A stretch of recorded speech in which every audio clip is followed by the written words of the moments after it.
Hey everyone, and happy end of January, I guess. It's time for another Q&A, questions and answers. A lot of you asked questions in the AMA here on a YouTube post, so I'm gonna answer the ones that are kind of most popular. Top question is, hey Johnny, it seems like it's been a while since you last updated us about your Hardc Apartment. What's still happening there? Are there any updates on your apartment in Hardc? This is from user MI4, probably not an anonymous account, but a few people have asked this, and luckily Hardc is still standing. Ukraine is still standing. They're defending it. Russia has been trying to take Hardc for a long time, and because they can't physically take it, they've been sending a lot of missiles and bombs into the city. You've seen it all over the news reports this past month.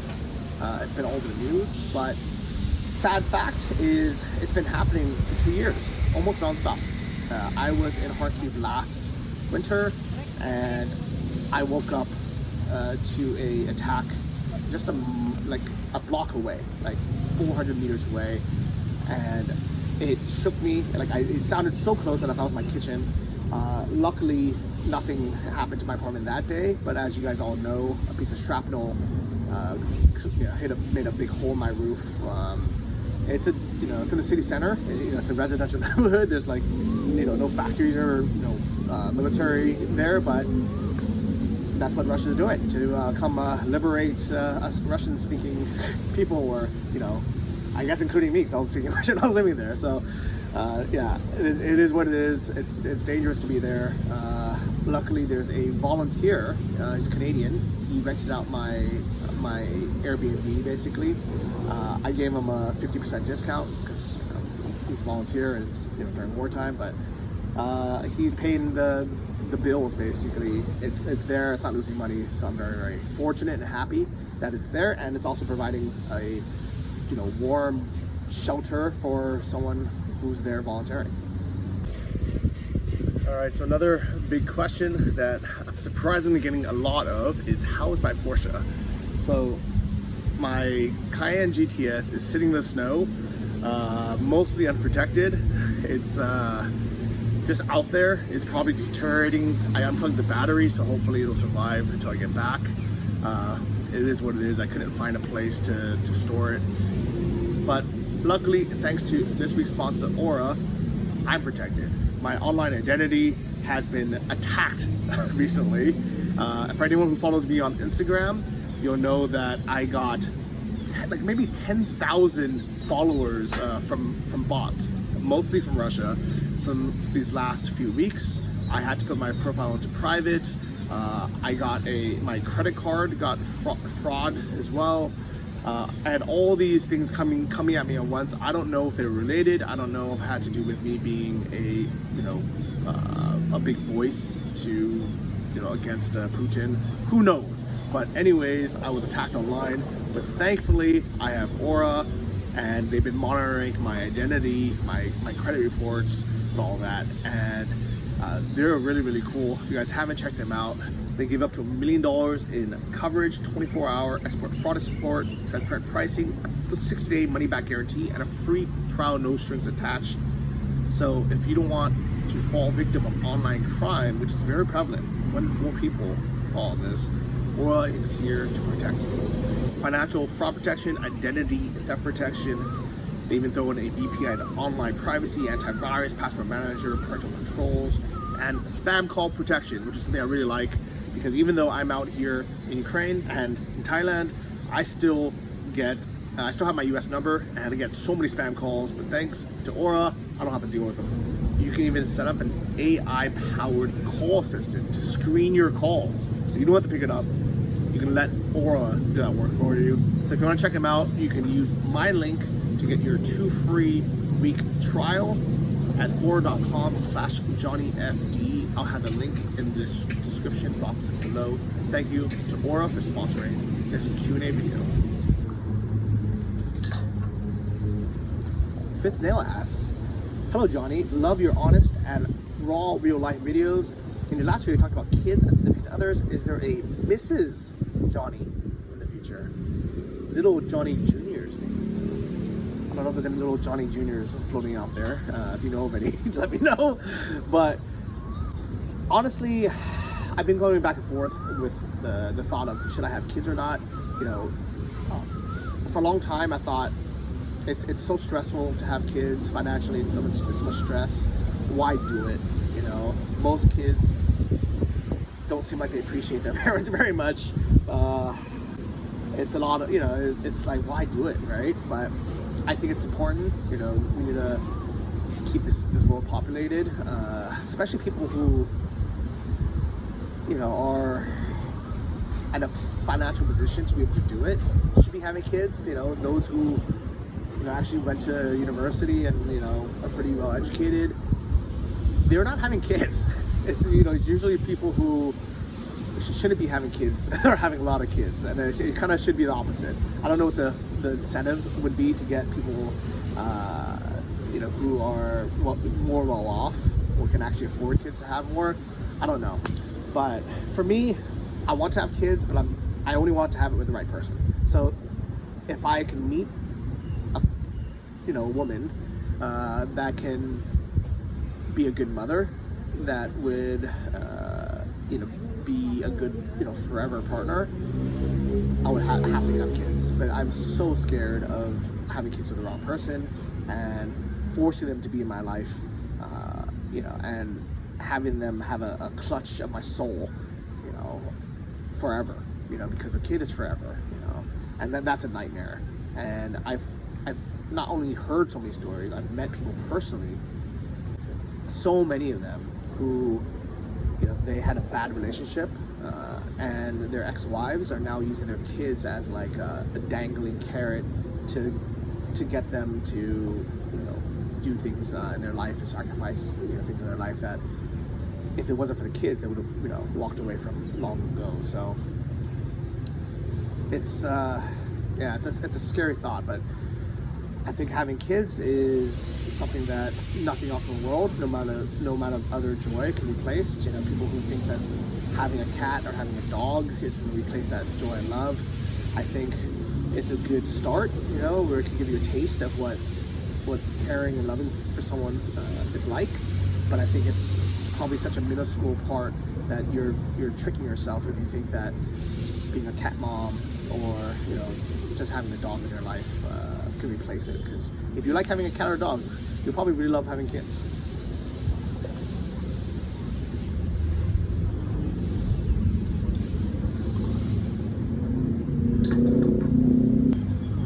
Person singer asks, you mentioned 3 countries that you would live in them forever. Thailand would easily be one. This is a place that I've, you know, spent the most of my time outside of the U.S. The U.S. would be second. You know, I mean, I hate on the U.S. a lot because, you know, there's a lot of things I don't like about the U.S. You know, it's expensive, lots of the stress with political all the time. You know, culturally, you know, Americans are taught to be very selfish, you know, and not necessarily in a bad way. You know, it's also why we have so many entrepreneurs and, you know, people have such high self-confidence. But it's not a collective society where you care as much about the well-being of others or family members. You know, people don't need to take care of their parents or their grandparents in the U.S. nearly as much in the U.S. compared to other countries where family is a lot more important. You know, neighbors are important. You know, like in the U.S. we don't even know our neighbors. So even though there's a lot of downsides in the U.S., I'm sure there's some city or town that I would really be happy to live. You know, maybe it's in like somewhere in Florida.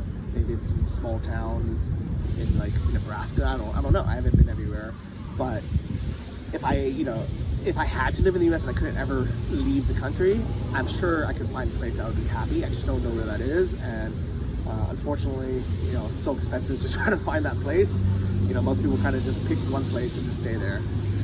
And then third, maybe Mexico. I love Mexican food. Mexican people are really nice. You know, there's so much, you know, beautiful places there. You know, and obviously Ukraine, because I have my home there. You know, obviously during war, it's not an ideal place to live, but when there's going to be, you know, long-term peace, happily live there forever as well. So many people ask me, when am I going to come back to Sri Lanka? Half Sri Lanka says, I just want to say, Johnny, you're awesome. I watched all your videos years ago, and I'll ask you, are you going to come back to Sri Lanka? People have asked, am I going to go there and see Engin and Rihanna? Listen, guys, Sri Lanka is a beautiful country, and I've seen 99% of it. I've seen more of Sri Lanka than most Sri Lankans have, or probably ever will. 13 months, I was stuck in Sri Lanka during COVID. I'm very happy I was there during COVID, and I'm very fortunate that I got to see so much of this beautiful country. But I've been traumatized from my time there because it was during COVID, and there was like all these lockdowns and all this stuff. I almost died there twice. I almost got hit by a bus while riding a scooter. I was going just perfectly normal, and this crazy bus driver was driving way too fast. He was probably on drugs or drunk or something, and he almost ran me off a cliff. I almost got hit just walking on the street as well from a bus driving way too fast and almost throwing it to me. And it's just like, I don't want to put myself in that danger again. And outside of Colombo, unfortunately, the infrastructure is still not good enough for me to do this type of work. I wouldn't be able to upload it 4K because the internet there is limited still. It's not really truly unlimited. And the only reason why I would go back is to go surfing in like Aragon Bay or something, but it's so far away. There's no airport or working airport on the East Coast yet. But in the future, I would love to go back when that works. So please let me know when that airport opens and when there's like true unlimited fast Wi-Fi. And by fast, I mean minimum 100 megabytes up and down, and actually unlimited and not like throttled. When that happens, let me know and I'll happily go back. But and also when you guys get rid of all these crazy bus drivers. Delario asks, how do you keep, it seems, your very positive demeanor? You know what's really funny about this is, especially after like my Moldova video, people were saying, man, you're so negative all the time about everything. I think that kind of, I had a lot of stress getting to me, especially through the travels, and I just want things to work. Like I'm a very, not like, this is a terrible example, but like there's an episode of like Seinfeld where George Costanza's like, it's the principles, or what's his name, or Ross on Friends was like, we were on a break! We were on a break, or in that new movie I just watched, Dream Scenario, if anyone has seen it, like there's no spoilers or anything, but he's showing up in people's dreams unintentionally, and then he's like, I'm also the victim. I'm not trying to be in your dreams, and everyone hates him anyways. I realize, just because we can even be correct, people will still be mad, and I can understand why they're mad. So I think I'm gonna try even harder to just ignore all the negatives and bad things and realize it's not my job to try to fix things, even though I think I'm trying to improve the situation for others after me by making sure I point out problems, like please put up a sign for the correct line so 50 people a day don't have to wait in the wrong line and waste their time. I realize that's not my job. That should be someone else's job, and by me complaining about it or being upset about it, it's not helping me for sure, and maybe it's not even helping anyone else. Maybe if no one cared up to this point, why would they care after one random YouTuber mentions it? So I'm gonna try even harder to keep my positive demeanor, guys. Lisa Evans asks, where would you like to visit the world that you haven't been to yet? To be honest, I've been to most of the countries I've actually wanted to go to. I think the only place left on the list is like Galapagos, but that's so far away that I'm like, I don't have to go. It would be nice to go, maybe. Actually, I never really cared about Antarctica or like the Northern Lights. Would be nice, but I can go my whole life without seeing it. I've seen enough. I've been to like 50 plus countries. I've never had the desire to check off the box to say I've been to every country in the world.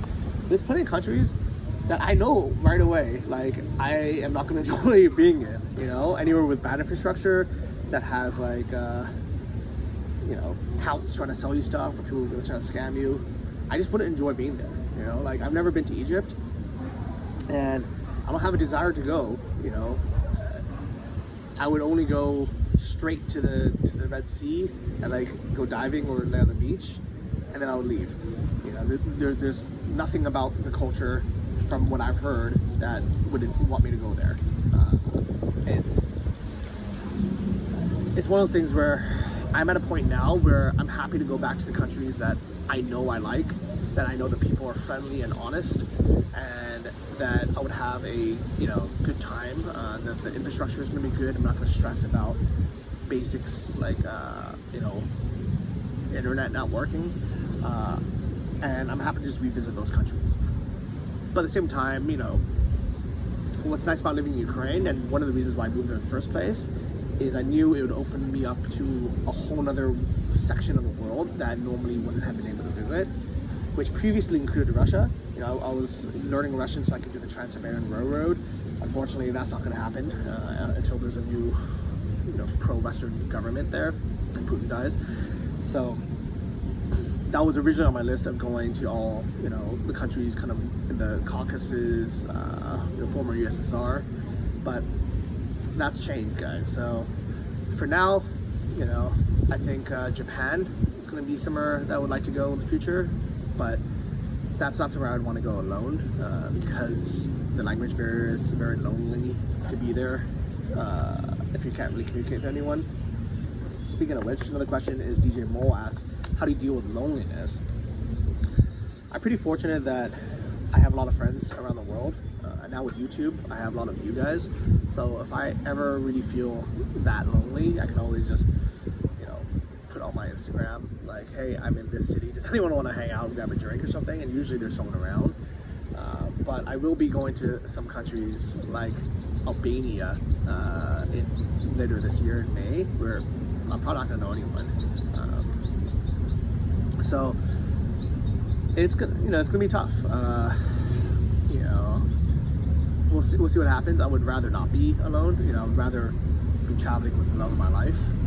But you know, until I meet that person, it's sometimes you're just gonna be alone, man. Like maybe it's good to be with your own thoughts sometimes. So we'll find out. You know, but in general, in big cities, you know, there's meetups, there's groups. You know, like for example, that Chiang Mai kayaking meetup there was here in Jomtien. There's like retiree groups, which I actually started to kind of enjoy, guys. I didn't think I'd enjoy hanging out with, you know, people that much older than me, but I'm starting to kind of like their you know, their pace. You know, they go out to dinner at 6 p.m. you know, and they're done by like 8 or 9. I'm like, that's kind of my lifestyle, guys.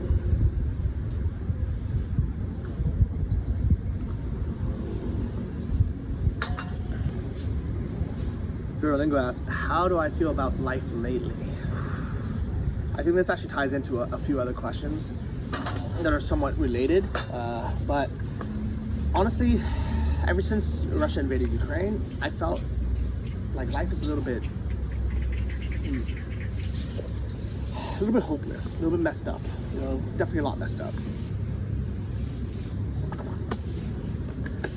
I really genuinely thought that we lived in a world where the people have kind of advanced to a point where there would be no more need for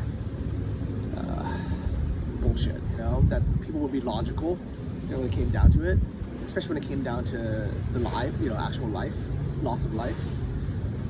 But not only did we realize that, you know, dictatorships, imperialistic ambitions still exist in 2023, but now 2024, you know, but it sparks other countries and dictators from wanting to do the same thing.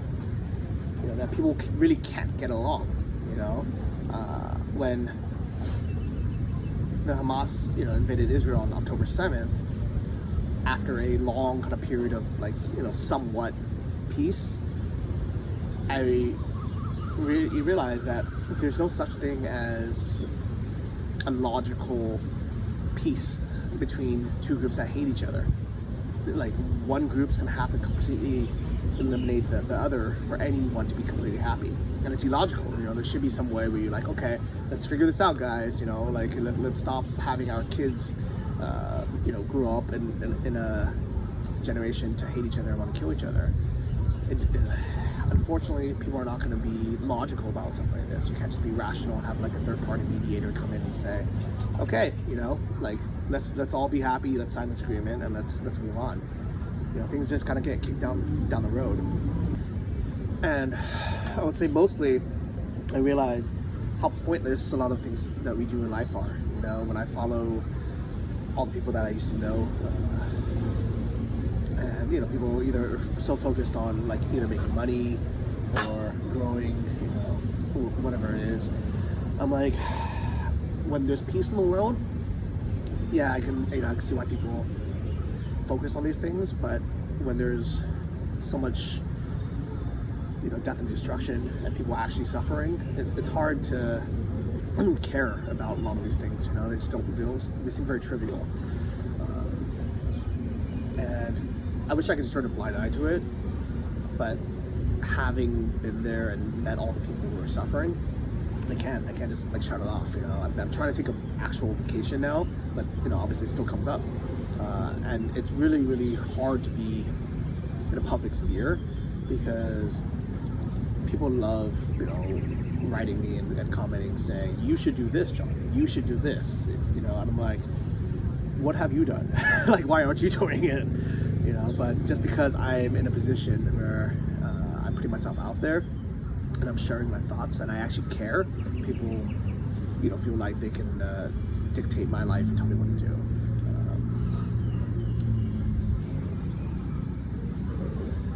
But to be honest, I know that me personally as one person can't do that much, and what I've done already is kind of as much as I can do. Like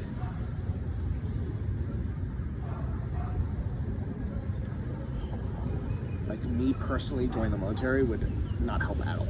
And I know that for a fact. As much as I like to think that I could be some kind of tough Rambo and go there and save Ukraine. Honestly, if I could, like if I knew I could actually make a significant difference, I would do it, just to end this thing.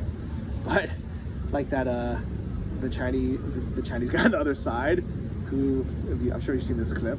He's like, use me, and Russia will win. 全体都有听我口令。同志们好，同志们辛苦了。首战用我，用我必胜。Okay?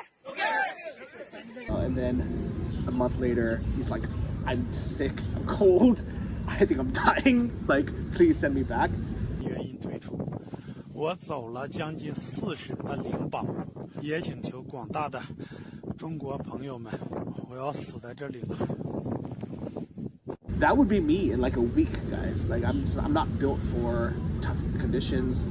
That guy was probably in the military before, but like literally that would be me, but like fighting for the Ukraine side. So me being in a supportive role is much more beneficial. I know that, but even then, like I still make such a small difference in the grand scope of things, with the amount of money that I'm able to raise even through this big platform is minuscule compared to the amount of aid that a vote, up or down vote, can actually make in the actual defense of Ukraine. So someone like the current speaker, Mike Johnson, he holds 1 trillion times more power than me, and he's able just to block democracy by not allowing even a vote. He's not even allowing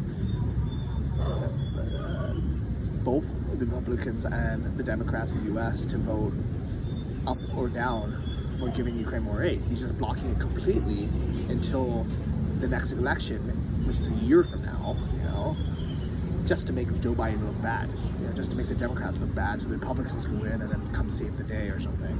Or come and, say, oh, look, they failed, Ukraine failed because Joe Biden and the Democrats made the wrong decision, when in reality they never even allowed Ukraine the chance to win, because they never even allowed a vote.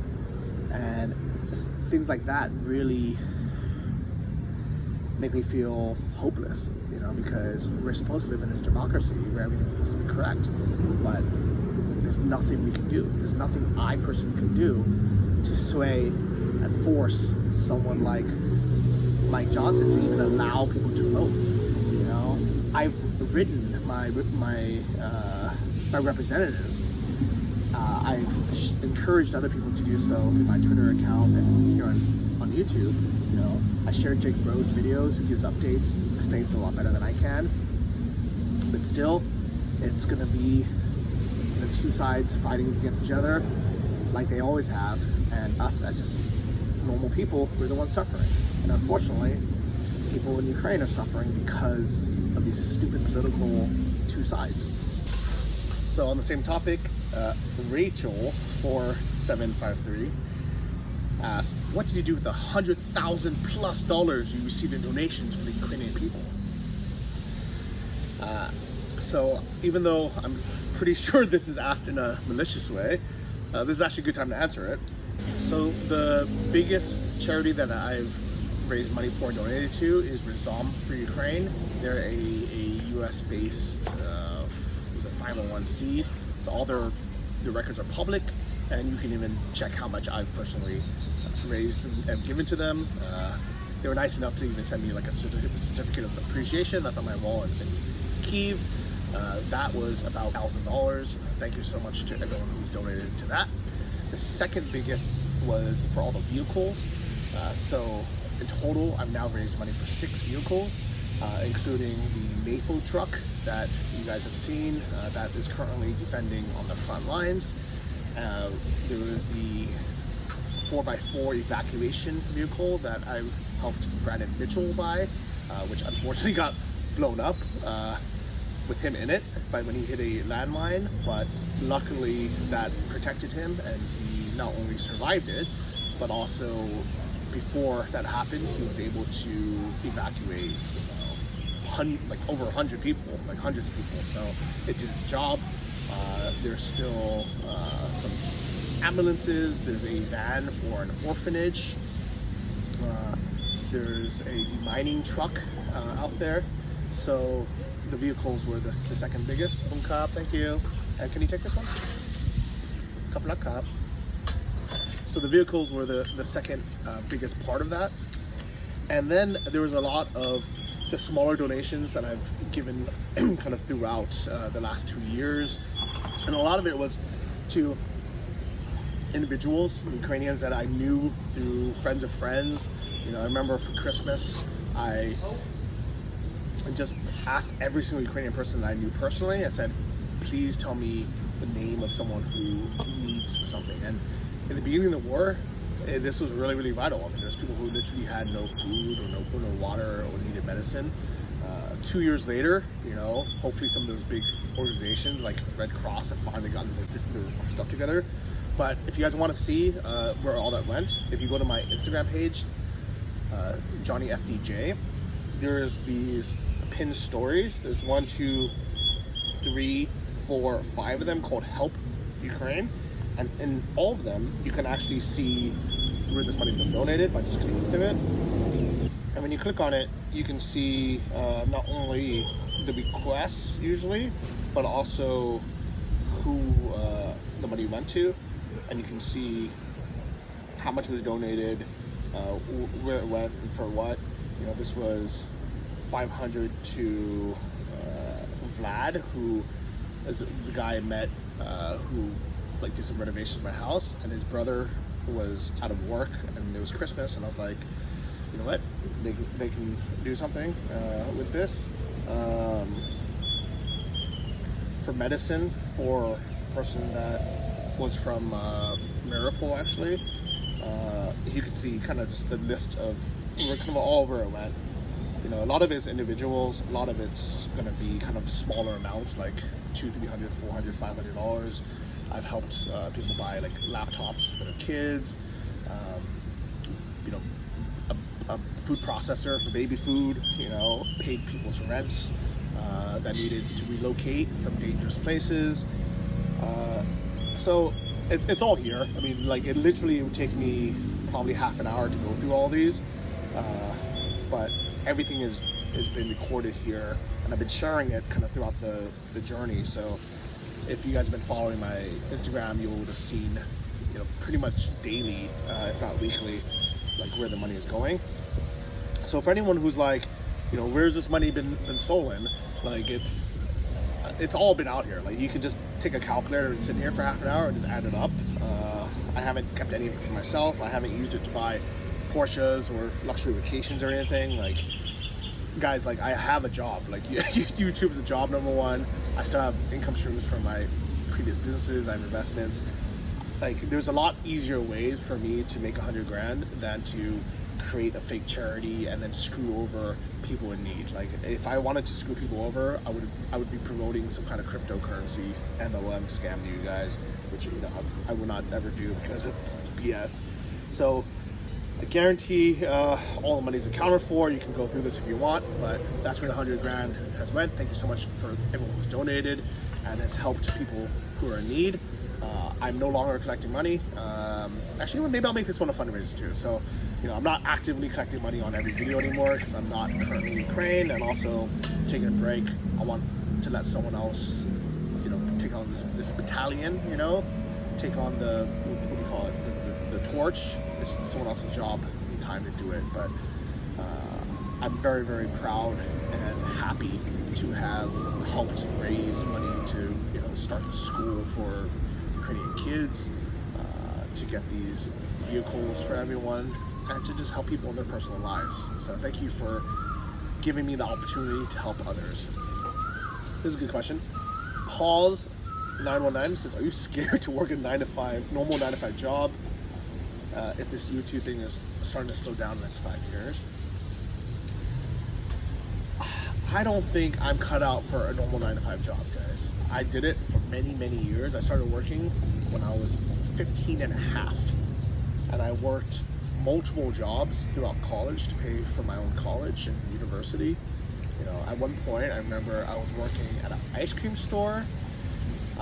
I was working at Good Guys, which was like this electronics store, and I was at an internship at it wasn't, I don't know, I can't remember the name of it, but it was some big property management company in downtown SF. And then when I was in university, I was working at Best Buy, I was a valet parker, and I was doing something else. I can't remember what it was, but I always had like at least 2 jobs at a time. And when I graduated, I was working like a white collar job at Honeywell, and you know, so obviously I'm capable of doing it. I did it for a long time, but I realized it's not for me. Like it doesn't make me happy and fulfilled. I think some people, they value the security and stability of a 9 to 5 paycheck,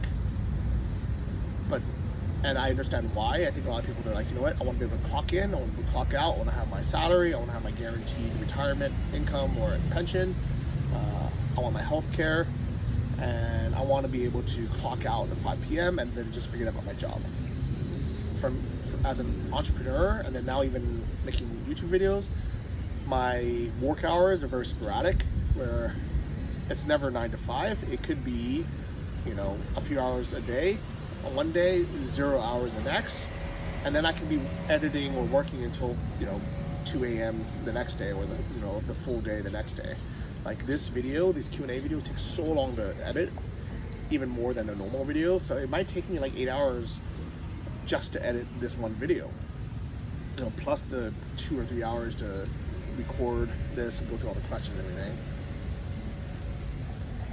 So this might be like a 12-hour workday just to make this, versus being able to just clock in and out. But yeah, I don't think I would ever work a normal 9 to 5 job in a traditional sense again. But if I ever had to move back to the US, I would need to have medical care, health care, because out here, you could just pay for it, you know, out of pocket. But in the US, that would bankrupt you even if you had $1 million. So I would have to get insurance. So most likely I would have a 9 to 5 job. And I thought about it. I was like, you know what, I'll probably just get a job somewhere that I wouldn't care about the money. I would just do it just to get the insurance. So maybe I'd be like a cashier at Trader Joe's and just like greet everyone, like, hey, how you doing today? Welcome back, Joe. You know, how are the kids? You know, oh, I see you got the organic greens. Those are tasty. You know, on a paper or plastic. And I just wouldn't really care about the money. I would just have it be like, no stress. I would not think about the job when I get home at all. You know, and just go do it. So if you ever see me working at Trader Joe's, you know, realize it's because I'm there for the insurance, not the paycheck. Maybe for the employee discount as well, because I do like Trader Joe's. Speaking of YouTube, I've got a couple questions about this.